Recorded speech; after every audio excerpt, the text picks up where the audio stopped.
अस्सलाम वालेकुम। मियाँ सैफ रहमान ऑफिशियल में मियाँ सैफ रहमान है। आज हमें ज्वाइन किया है मुल्क के मारूफ दानिश्वर सहाफ़ी जनाब खालिद महमूद खालिद साहब, हम आपको वेलकम करते हैं। शुक्रिया। तो बहुत से इश्यूज़ चल रहे हैं हमारे मुल्क में। इश्यूज़ तो वैसे ख़त्म होते ही नहीं हैं।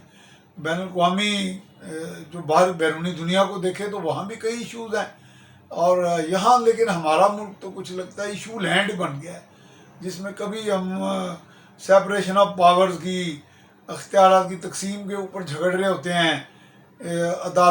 अदालतें कह रही हैं जी पार्लियामेंट जो अवाम का मुंतखब ऐवान है, उसको कोई इख्तियार नहीं है सुप्रीम कोर्ट के रूल्स बनाने का।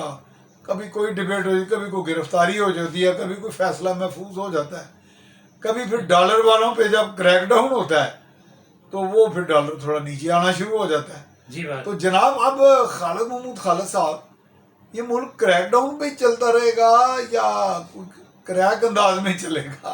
देखिए मुल्क तो चल रहा है ना आपका जी। आपकी इकोनॉमी, आप कहते हैं जी कि पाकिस्तान की इकोनॉमी कोलैप्स कर चुकी है, मुल्क चल रहा है। कितने लोग हैं जो रात को भूखे सोते हैं? हाँ, कमाल की बात की, मेरे दिल की बात आपने की।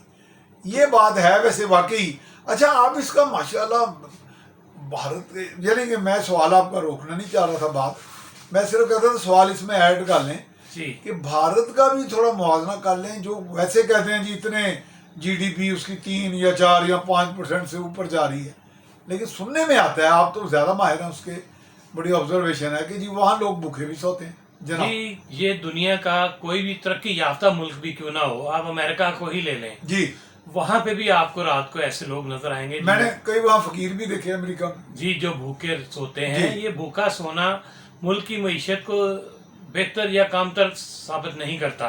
ठीक, आप की जो जीडीपी है पाकिस्तान की तो 3 तक भी नहीं अभी पहुंची। इंडिया की जो है वो 5.5 तक है। ठीक है, और ये आइंदा कुछ महीनों में ये 6 क्रॉस कर जाएगी। तो आपने देखा कि वो चांद पे भी चला गया। हाँ, लेकिन एक तरफ वो चांद पे जा रहा है, दूसरी तरफ आपने जैसे कहा कि लोग भूखे सो रहे हैं। तो इसका कोई मुल्क की तरक्की के लिए ये मिसाल देना कि लोग भूखे सोते हैं, ये कोई फिट नहीं होती। पाकिस्तान भी ऐसा ही एक मुल्क है जहां लोग रात को भूखे भी सोते हैं, और ऐसे भी हैं जो रात को उनकी मेज पे जगह नहीं होती जिस पे खाना रखा जाए, और वो अपनी मर्जी का खाना खाते हैं, और वो अपनी मर्जी के खाने खाते हैं और आधे से ज्यादा ज़ाया करते हैं। तो ये कहना कि गुर्बत बहुत ज़्यादा है, ये पूरी दुनिया में ऐसा ही है। पाकिस्तान एक अनोखा मुल्क नहीं है जी। ठीक है, यानी इसका मतलब कि पाकिस्तान में अभी इतनी जान है कि वो थोड़ा अगर सही सिमत पे चल पड़े, कोई पॉलिसियाँ अच्छी बन जाएं, उनमें तसलसल आ जाए। अच्छा, ये पॉलिसियाँ अच्छी किनको कहते हैं? मुझे आज तक नहीं समझ आया कि बुरी कौन सी हैं, अच्छी कौन सी हैं। पॉलिसी तो पॉलिसी होती है जी। देखें, अब जिस तरह कहते हैं जी बैड सिलसिला, बैड तालिबान, गुड तालिबान, ये बैड पॉलिसी, अच्छी पॉलिसी। पॉलिसियाँ जो बनाते हैं वो यही है कि जो जिस तरह आपने कहा है कि हर आम आदमी जो है उसको फ़ायदा हो। अच्छी पॉलिसी तो वही है जी, मखसूस तबके को ही फ़ायदे ना हो। तो हर तरह के जो पॉलिसियाँ हैं वो तो बनती ही हैं, उससे फ़ायदा भी होता है, नुकसान भी होता है। अब जैसे आपने देखा है डॉलर जी कहाँ चला गया था, 332-30 रुपए पे। हाँ जी, और पेट्रोल भी 332 रुपए पे चला गया। ये चलना है साथ साथ। डॉलर तो कम कर दिया इन्होंने, अब पेट्रोल भी इसी के हिसाब से, जो मेरा ही ऑब्जर्वेशन है वो ऐसे ही चलेगा। और ये अगर 290-95 रुपए पे है डॉलर, तो पेट्रोल भी आपका अगले 2 माह के दौरान या 1 माह के दौरान ये 290-95 पे आना चाहिए। एक तरह आप गुड ब्रेकिंग न्यूज दे रहे हैं लोगों को जी। ये आप ब्रेकिंग समझ लें, लेकिन पेट्रोल आपका सस्ता होगा क्योंकि पूरी दुनिया में कह रहा हूं गुड ब्रेकिंग न्यूज, यानी अच्छी ब्रेकिंग न्यूज दे रहे हैं। अल्लाह करे ऐसा ही हो और ये ब्रेकिंग न्यूज साबित हो। जो बज़ाहिर तजिया जो नज़र आ रहा है मुआशी तौर पे देखा जाए तो हालात ऐसे ही हैं कि ये डॉलर के साथ साथ नीचे आएगा पेट्रोल भी। और अगर डॉलर यहाँ से दोबारा ऊपर को चला गया तो फिर ये पेट्रोल भी ऊपर ही रहेगा। अच्छा खालिद साहब, आपने रिसर्च की होगी, कहते हैं कि 1/3 जो हमारा डॉलर रिजर्व है या डॉलर का जो हमारे पास असासा या मौजूद है मुल्क में, वो अफ़गानिस्तान के कंट्रोल में है, यहाँ से वहाँ चले जाता है। और मैंने कुछ थोड़ा पेशावर की करेंसी मार्केट में भी जाता रहा, देखा मैंने कि उनके यहाँ भी बड़ा रुझान है, यहाँ से करेंसी का बहुत बिजनेस करते हैं वो। जी बिल्कुल, करेंसी का कारोबार तो करते हैं वो, डॉलर का काम भी करते हैं, लेकिन ये कि ज़्यादा रुझान उनका पाकिस्तान की तरफ है ये नहीं है। आपने देखा कि जब पाकिस्तान ने बैन किया, सरहदें बंद की, डॉलर वहाँ जाना बंद हो गया अफगानिस्तान में, तो उनकी जो करेंसी है वो भी काफ़ी ज़्यादा, जिसको कहते हैं कि वहाँ पे डॉलर महंगा हो गया। हाँ, वो उनकी करेंसी नीचे आ गई, करेंसी नीचे आ गई उनकी, तो ये फ़र्क तो पड़ा। तो स्मगलिंग तो आपको पता है कि पाकिस्तान के दुनिया की जितने भी ममालिक हैं उनकी सरहदों के साथ जो ममालिक जी सरहदी ममालिक में होती है, जी बिल्कुल वो होती है। और आपने ये देखा होगा कि जो ख़ास तौर पे पाकिस्तान और इस खित्ते के ममालिक हैं, भारत हो गया, भारत में भी आपने देखा स्मगलिंग बहुत ज़्यादा होती है। जी जी। और ख़ास तौर पे पाकिस्तान से और बांग्लादेश से ये भारत में स्मगलिंग जो हमारे बॉर्डर एरिया है, जी कहते तो ये है कि नेपाल के रास्ते होती है, नेपाल चूँकि फ्री बॉर्डर है तो इस वजह से पाकिस्तान के जो अशिया हैं वो वहाँ से चली जाती, ख़ासतौर पे करेंसी जो है वो भारत में भी चली जाती है। लेकिन डॉलर का जो अफगानिस्तान का आपने बात की तो ये काफ़ी फ़र्क पड़ा है।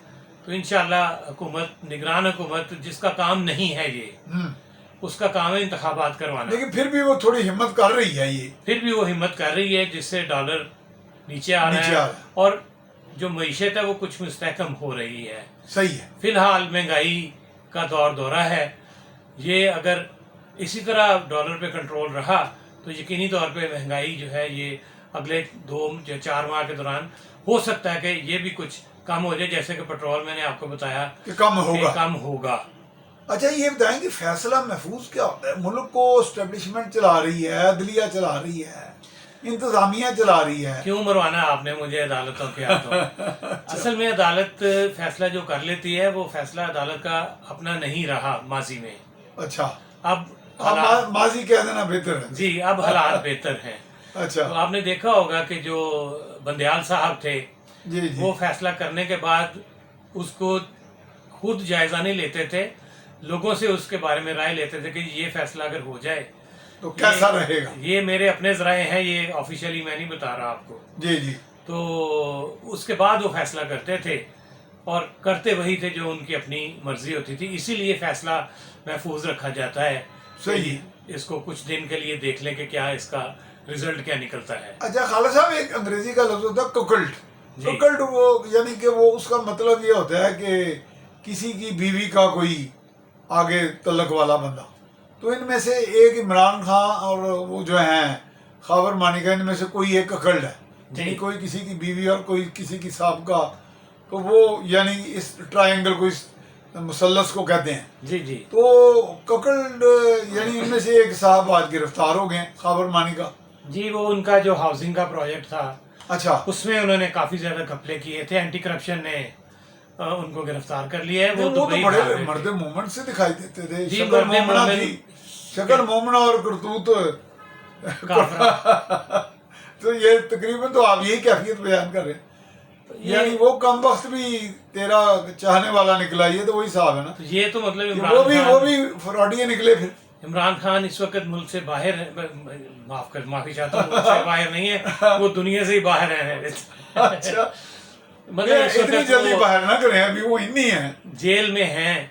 और सुना उनके अडयाला जेल के भी ऑर्डर हो गए गालिबन जी जाने के, मुंतकल करने के। देखते हैं, अभी अटक से तो उनको अडयाला लेके आना चाहते हैं, ये वो खुद भी चाहते हैं कि अडयाला आ जाएं। अच्छा, क्योंकि इस्लामाबाद में कुछ सूरतें ज्यादा है। देखें जी, अटक जेल जो है वहाँ पे बी क्लास नहीं है। अच्छा, सी क्लास को ही अपर क्लास का दर्जा देकर उसको बनाया गया। तो यहाँ तो ए क्लास भी है अडयाला में। तो बतौर साबिक वज़ीर-ए-आज़म उनका ये हक है, वो तो राइट है, जेल में अच्छी जगह दी जाए जहाँ उनकी चारपाई है, उसके साथ ही उनका बाथरूम है। और पहले तो ये कहते थे कि वो जाए नमाज भी नहीं बिछा सकते, इतनी जगह थोड़ी होती है। ठीक है, लेकिन अब उनको टीवी भी दे दिया गया है, जो मतलब अपर क्लास। नहीं, आपका वैसे खबर क्या है, वो खुश है जेल में? देखें जी, अब जुर्त में है, बुज़दली में है, खुश किस में जा रहा हूँ, उनको ये बर्दाश्त करना पड़ेगा। अच्छा। अगर वो परेशान रहेंगे तो उनकी अपनी परेशानी है, कितनी अगर देर वो बर्दाश्त करना पड़ेगा? खुश रहेंगे तो नहीं। ये तो देखें, ये अदालतों का फैसला है, और एक मुकदमे में उनको अगर रहाई मिलेगी तो दूसरे में गिरफ्तार हो जाएंगे, दूसरे में मिलेगी यही तो मैं पूछ रहा हूँ। तो ये तो इसका फिर मतलब है कि अभी गैर मुअय्यना मुद्दत के लिए, जैसे परवेज इलाही है, गैर मुअय्यना मुद्दत के लिए जेल में रहेंगे जी, वो गैर मुअय्यना मुद्दत के लिए ही जेल ये में आपकी रहेंगे। असल ब्रेकिंग स्टोरी है। तो इसके साथ ही मैं आपका शुक्रिया अदा करता हूँ। बहुत बहुत शुक्रिया मियाँ सैफ रहमान ऑफिशियल के लिए, जनाब खालिद महमूद खालिद साहब, आपने वक्त निकाला। जी, आपका जीते रहें, खुश रहें।